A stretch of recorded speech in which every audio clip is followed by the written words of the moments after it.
Could you survive a zombie outbreak?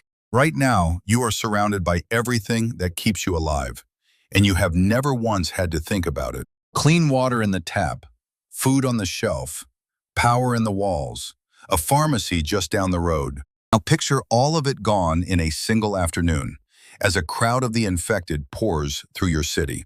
It is the most popular nightmare on Earth, and real scientists have genuinely done the math on it. Even the CDC once ran an official zombie survival campaign in complete seriousness. And what the numbers actually reveal is stranger than any movie.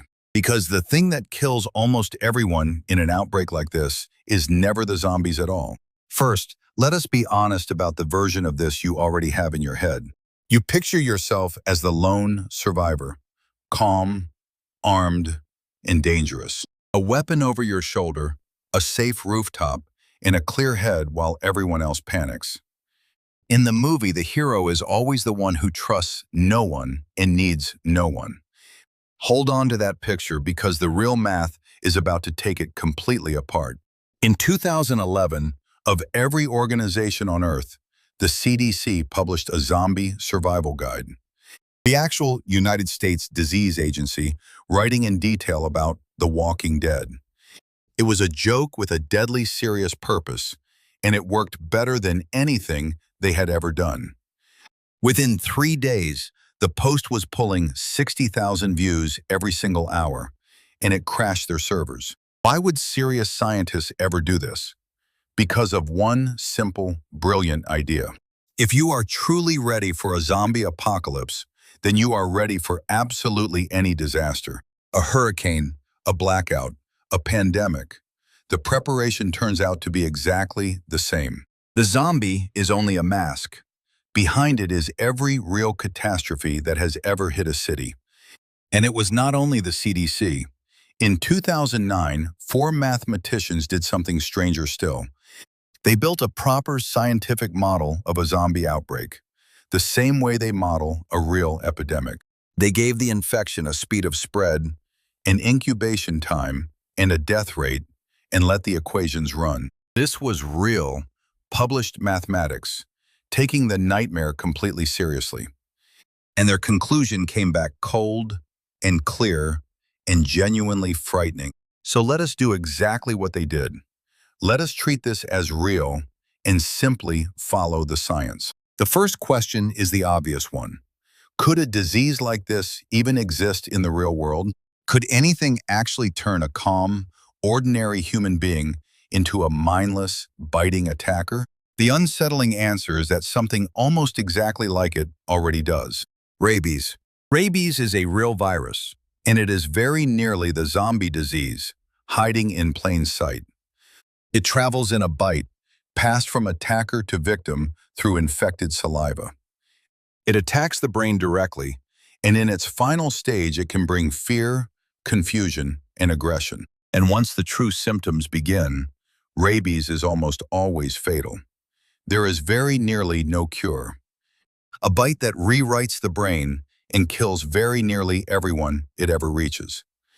If you set out to design a zombie in a laboratory, you would start remarkably close to this. But here is where the real science pulls the whole nightmare apart, and it genuinely matters. Rabies is terrifying, and yet it almost never passes from one human being to another. A bitten person does not reliably go on to bite the next. The chain breaks almost immediately, and no disease that we know of can make a truly dead body stand back up and walk again. So the Hollywood zombie, in the strictest biological sense, simply cannot happen. But do not relax just yet, because that is not where the real danger was ever hiding. Because a true outbreak does not actually need the dead to walk. It only needs one number. Scientists call it R0.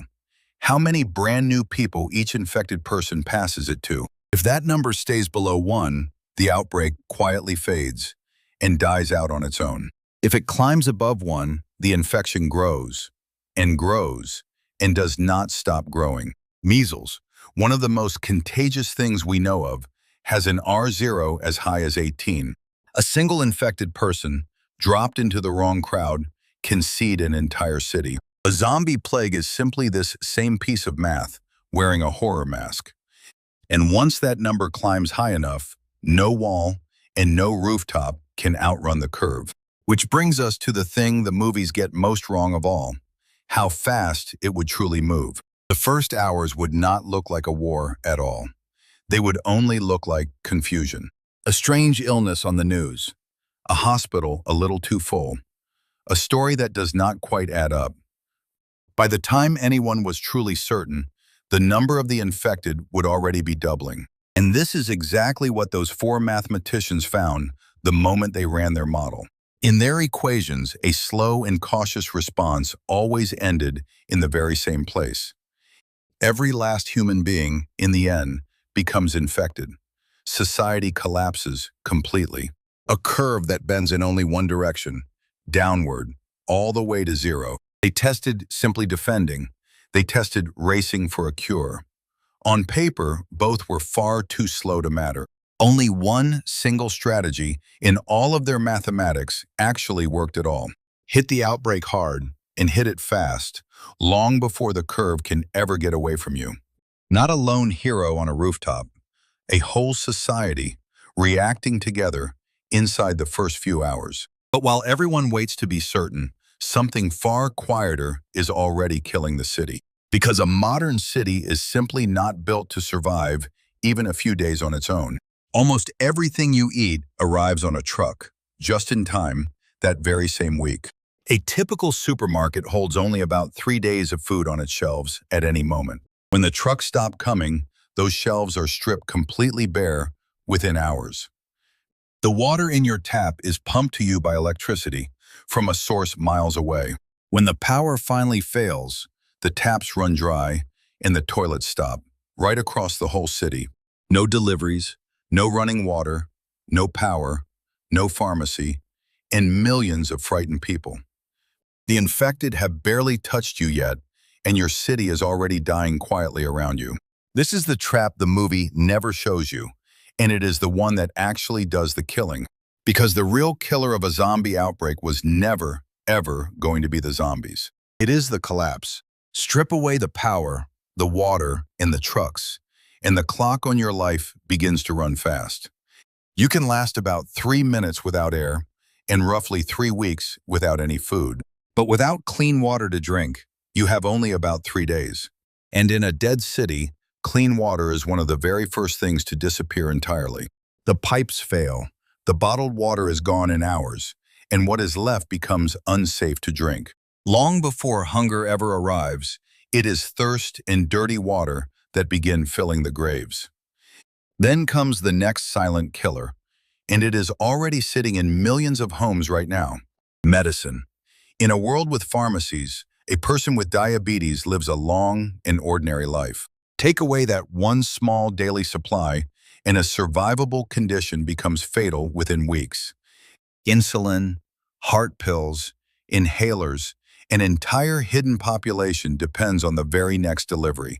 When the trucks stop, their outbreak has already begun, and not one zombie ever had to touch them. And then there is the danger the movies actually got right, but for entirely the wrong reason: other people. Not as monsters, as terrified human beings, with hungry families and nothing left to lose. When the water is gone and the food is gone, ordinary people get pushed to the very edge. And nearly every serious study of real disasters finds the exact same quiet truth. Most of the dying never comes from the disaster itself. It comes from everything that fails afterward: the disease, the thirst, the hunger, the fear, and the medicine that simply never arrives. The zombies would be, at most, the spark. The collapse is the fire that does the real killing. And notice how almost none of that has anything to do with fighting a monster. You cannot shoot your way out of an empty reservoir or a missing shipment of insulin. The lone hero with the weapon is not the one the mathematics says survives this. He is very nearly the one it says dies first. Alone, unprepared and surrounded. Because survival here was never actually about being dangerous. It was about being ready and about not being alone. So, could you survive a zombie outbreak?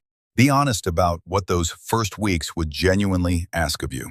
In the first hours, you would need to see it coming early, while everyone else was still unsure. In the first days, you would need clean water, stored safely before the taps ever ran dry. You would need food that did not depend on a truck, and medicine that did not depend on a pharmacy. And above all, you would need the single thing the hero in the story always refuses to have: other people, a group, someone to keep watch while you sleep, and to share what little they have: shelter, water, supplies, and a handful of other humans you can actually trust. Take those away and drop one armed loner into a collapsing city, and the answer is simple. No, that version of you does not survive this. Not because you are not brave, but because bravery was never the thing being tested here. The virus does not care in the slightest how well you can aim. Thirst, disease, and a locked pharmacy do not care how many zombies you could fight. The people who would truly live through this are not the loudest or the most dangerous. They are the calm, the prepared, and the ones who understood early that no one survives this alone. The outbreak would not take the strong, it would take the unready and the isolated. So here is the truth that every zombie movie has always quietly hidden from you. We are terrified of the monster, of the bite, of the thing lurching down the middle of the street. But the monster was never the real threat here, and in the real world, it never is. The real threat is just how thin the thread truly is that holds your ordinary day together. The clean water, the full shelf, the power, the pharmacy, all of it quietly holding every single day. Pull that one thread with a zombie or a storm or a virus, and all the rest unravels the same way. And that is the exact reason the CDC used The Walking Dead to talk about real disasters. Because being ready for the imaginary one makes you genuinely ready for every real one. The stored water, the spare food, the simple plan, the people you trust, they work for all of them. The zombie was only ever a mask worn over the face of every real catastrophe. And the survivors were never the lone heroes we were all taught to cheer for. They were the neighbors who quietly prepared and who faced the dark together instead of alone. So the next time you watch the hero load his weapon and walk away from everyone, remember the math and quietly get yourself ready with the people around you.